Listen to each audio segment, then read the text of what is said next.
Okay, I've repositioned the camera so hopefully you can see a little bit better. The tools you're going to need for that is an Allen wrench to take this handle off.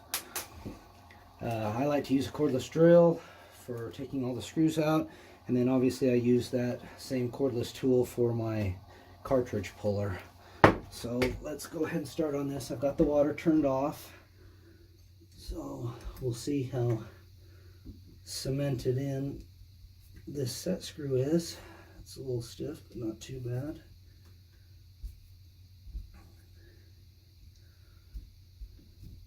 Check and make sure the camera's still on. Yeah, looks okay.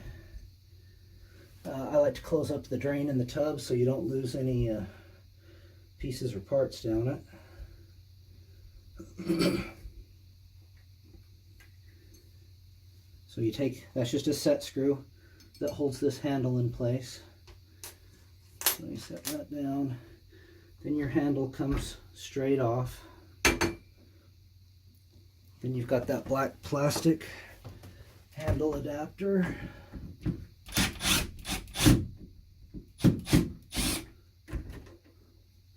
And that screw that holds that on. Then this should just pull off. That's your temperature limit setter. Shouldn't have to do anything with that. So then these pieces come off. So right here, you can take this sleeve out, and depending on how the valve was roughed in, sometimes you can access this clip without having to take this cover plate off. But you can see right now that I don't have the room to do that, so I need to take the cover plate off too. So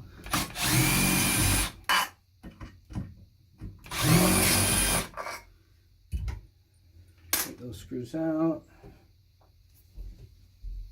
Sometimes guys like to silicone these in place.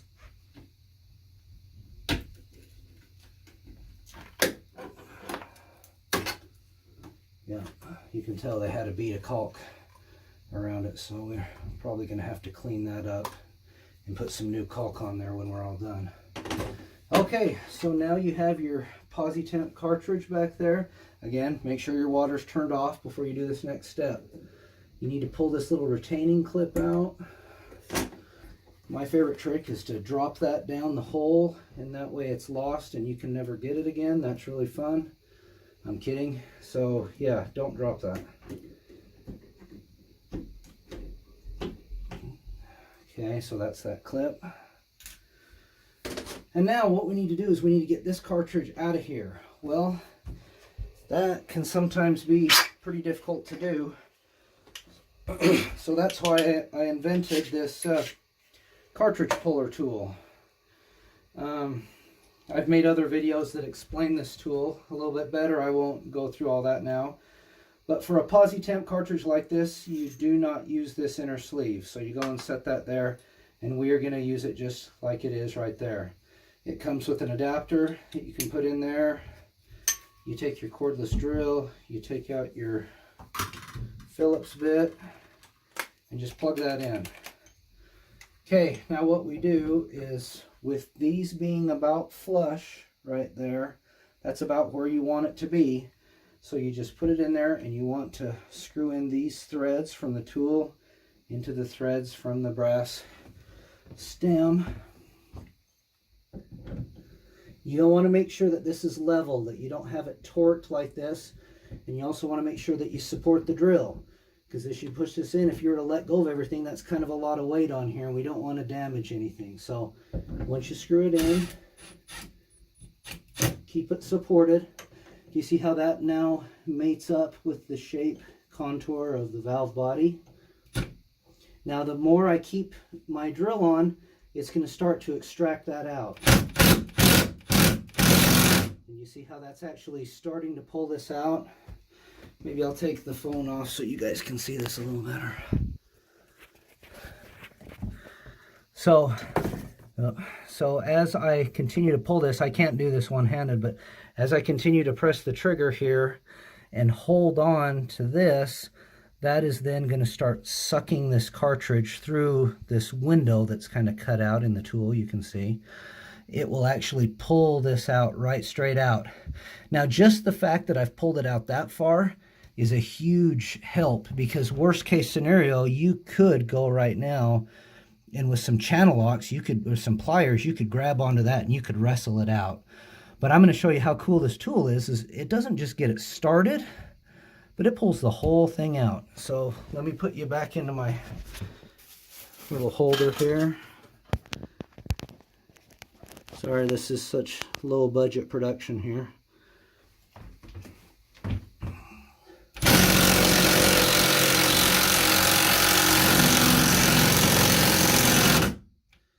Now sometimes when they're really hard like this, you'll even kill your battery.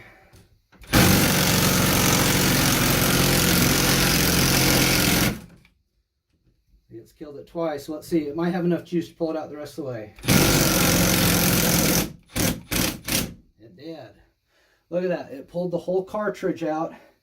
Not only did it pull it out, you can see that this gasket has fallen off the cartridge, and I'll guarantee if you would have tried to pull that out by hand while you were fighting this rubber gasket there, you probably wouldn't have been able to pull that out by hand, or at least it would have been very difficult to do so.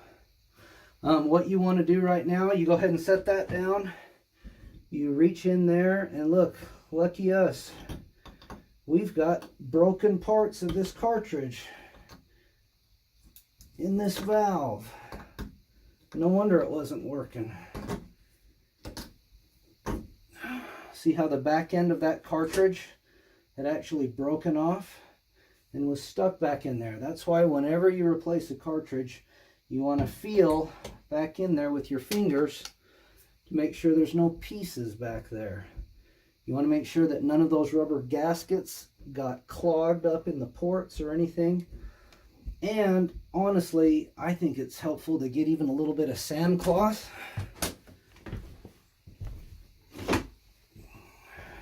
Get a little sandcloth or sandpaper or a wire brush or whatever you've got handy, and actually stick it back in here and kind of clean that out, because it gets kind of nasty in there. If you don't clean it out, it's going to make it kind of hard to put your new cartridge in place without damaging anything. So let me just take a minute here.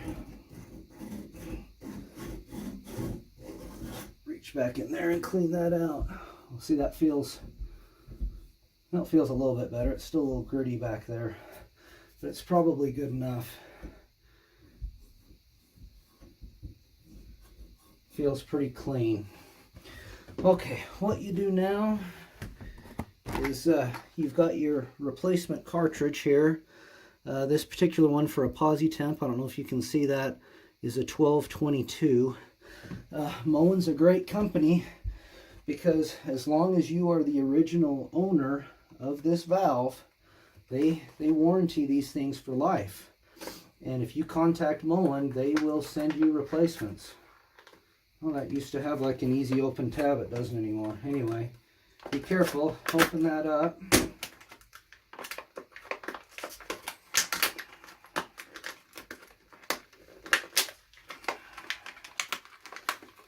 And here's your PosiTemp cartridge. Now, as you look on here, let me bring that up. Do you see how there's a H and a C? Stands for hot and cold. Under normal circumstances, that is how you're going to put that in this valve. That is assuming that the original plumber brought cold up on the right hand side and hot up on the left. But as you well know, there's lots of times when that isn't how it's done, especially in back-to-back applications. If you have one wall that divides two bathrooms, two bathtubs, a lot of times they'll reverse it in one of them, meaning you've got hot coming up on the right. Anyway, if that is how it is, you have to turn this upside down so that you get the proper mixing. Okay, but we're going to assume that this is done right. These come with a light coating of lubrication on them, which is generally sufficient. If you need to, sometimes you can add a little bit of faucet grease or something to help that out. But what you do is you push it in by hand. and it should push all the way back in. And you want to make sure that this seats all the way back in nice and straight. And then you take this clip and you put this clip on.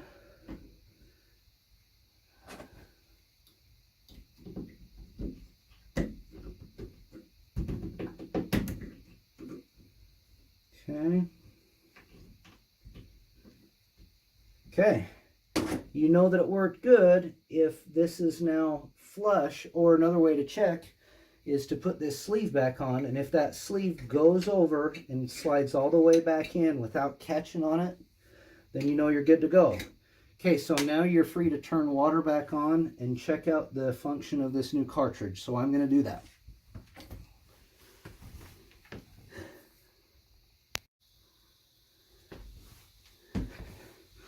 Okay guys, looks like that was successful. Water's turned back on and nothing is dripping and everything looks good. I want to show you guys a hint real quick. You see how on this cartridge this top is flat, and you see, if I were to show you the underneath side, you see how there's a notch right there. It's kind of has like a step in it, right? It comes like here and then it steps down.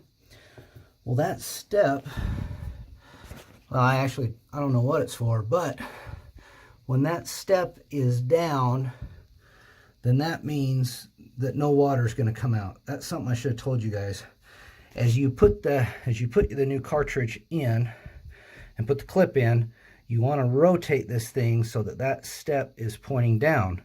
Otherwise, when you turn the water on to the house or the building, you're going to get water coming out everywhere, which, you know, probably isn't a big deal unless you've got all your tools down here at the bottom, like your cordless drill getting destroyed or whatever.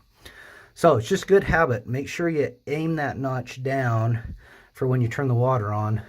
That way it's in an off position. Okay. So now what we want to do is we are just going to manually turn this on. Don't grab anything too tight. You don't want to damage the brass, but it should turn on real easy. Now it even shot me out of the shower head. So you turn it about 90 degrees, and you should feel this water is cold, which it is. If you were to turn it another 90, now it should be kind of lukewarm, which it is. Turn it another 90, and that should be your hot water, which it is. Okay. So that means, sorry, that's probably loud. So that means our assumption was correct. The plumbers did bring in cold on the right, hot on the left like they should have. That way we know it works. Okay, I'm going to go ahead and pause this one last time, get the camera set up, and I'll show you guys how to put the trim back together again, and we're done. All right, I drained the water out of the tub. Then you want to plug it again. Again, you don't want to drop anything down there. So you put your sleeve on. What we're going to do is, after I get this all done, I'm probably going to run another bead of silicone around there. You shouldn't really have to, because these Moen trim rings have a rubber, like a foam gasket in there, which should theoretically keep any water from coming down, but the previous plumber, I guess, felt like he needed to do that, so whatever. So anyway, that way goes back up. Take that cartridge puller tool out of your drill again. Now, after you've done this a million times like I have over 25 years, it's pretty easy to find these things without being able to see them. If you're doing this for the first time, that can be kind of challenging to find out where those screws made in there with their holes. But if you just kind of feel around a little bit, you'll find them. Righty-tighty. You don't want to go super tight here, because you can actually deform this, because this is just a lightweight metal. If you really cranked it in, it could deform this or perhaps even break it if it's older. So just a nice snug. You want to make sure that this isn't moving around. sloppy. You then put this assembly back together again. This just limits how much hot water goes in. Most people just have these aligned so that these are kind of straight up and down from each other. That allows you a full range of motion on this valve.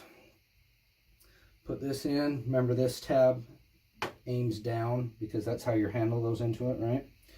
So that guy goes on. And then this screw holds this adapter onto that brass stem. And again, I just put it in, then I hold it and just let it torque out a couple times. That way you're nice and tight. You've got your handle, you've got your set screw, your Allen wrench. I guess if you want to be really fast, you could get an adapter to put that on your cordless drill, but yeah, this works good enough for me.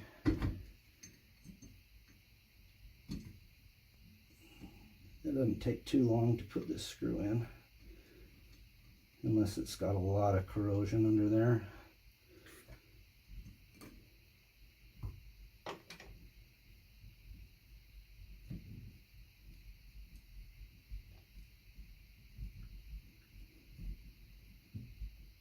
Okay.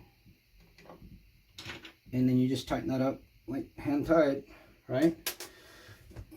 Open up the drain again. Let's go ahead and turn this on.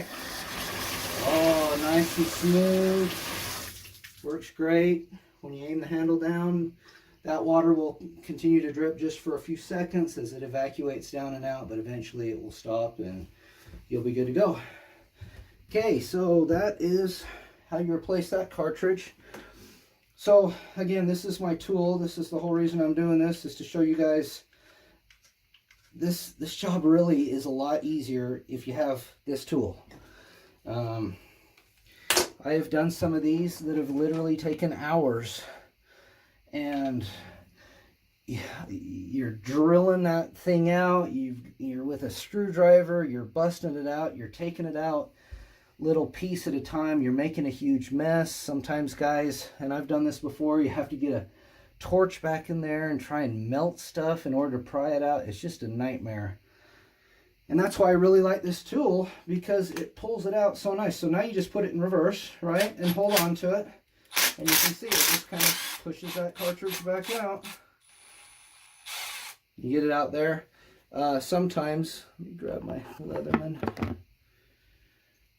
When you get it out like that, you then have to, grab a hold of it to unscrew it the rest of the way, but then you're done. This is junk.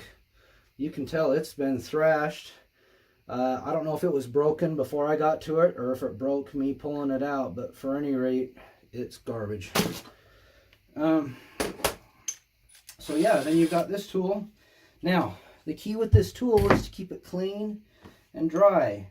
So after every time I do it, if you're a slob like me, you can use your shirt, or if you're a fancy guy, you can get a towel or whatever you want to do. But you want to make sure and get all of the water out of that. And then occasionally, from time to time, I get a little bit of oil. I like to use the oil that you can buy for like pneumatic tools, like your air guns or staple guns or whatever. It's just a really light oil. It's not thick and gummy and nasty. It's really light, and I just kind of put it just a drop or two on these threads and zip them in and out of this thing. I'll just show you, and you just kind of go back and forth like that. You can tell this one's still really lubed well, because see how easy that goes in and out like that. And then you'll take your sleeve and you're good to go and you're done. So this is my tool. Keep it dry when you store it. That way it's nice and dry and clean for you the next time you want to use it. Hope this video was helpful, and I'm going to continue posting more, and hopefully you like them. Thanks.